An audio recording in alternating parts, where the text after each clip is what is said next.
Good morning. It's Monday, November 2nd, election week. It's also your, should we call it dead week? That's a term used in colleges and universities for a week where nothing seems to be happening because you're supposed to be deeply studying your material in preparation for either a final exam or, in this case, for your travel guide, which is your big 75-point writing project. And it's a writing project that's supposed to culminate what you've learned about architecture from Romanesque to Gothic.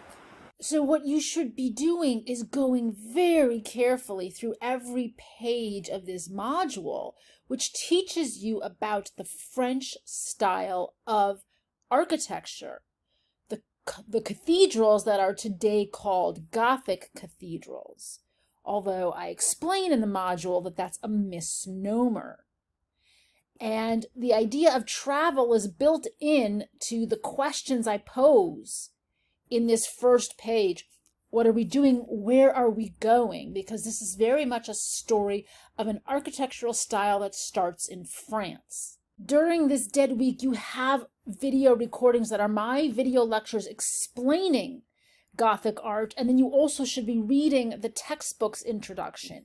Those are the sources you should be drawing on to create your travel guide.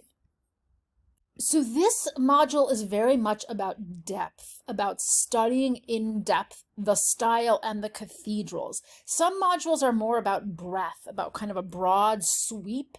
This is really about getting into the nitty-gritty of the history, even the history of this important figure, Abbé Suger, who is in some sense the creator, the initiator of this style.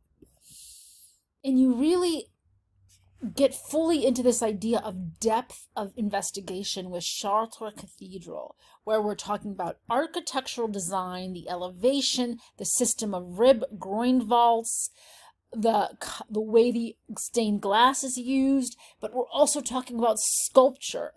And stained glass is a form of painting, so we're talking about multimedia art. And one of the things you should be doing in this week, this so-called dead week, which really should be called a kind of deep study focused week, you should be using this Q&A discussion board that I created. And Leah, hooray, you've already posted, and I'm going to respond to her this morning because you want to be working together collaboratively to share questions that will allow you to write more confidently about your travel guide. And one more thing you can do to build your confidence and your depth of engagement is to look back at what you learned in the Romanesque, which is the prelude to the Gothic.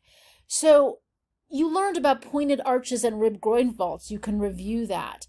But you also saw this fantastic film about Inside the Medieval Mind, Power, that got you thinking about the class relations of the time period, which is an idea to apply to the French style because you will see it is also known as the royal style.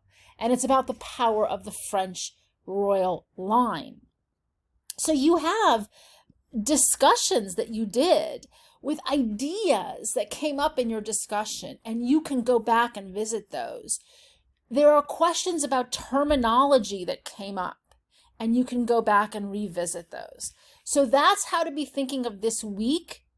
And I'm going to be answering Leah's question, and I'm looking forward to getting more questions, and we can keep the dialogue going as you do this in-depth investigation, building, drafting, outlining, creating your travel guide project.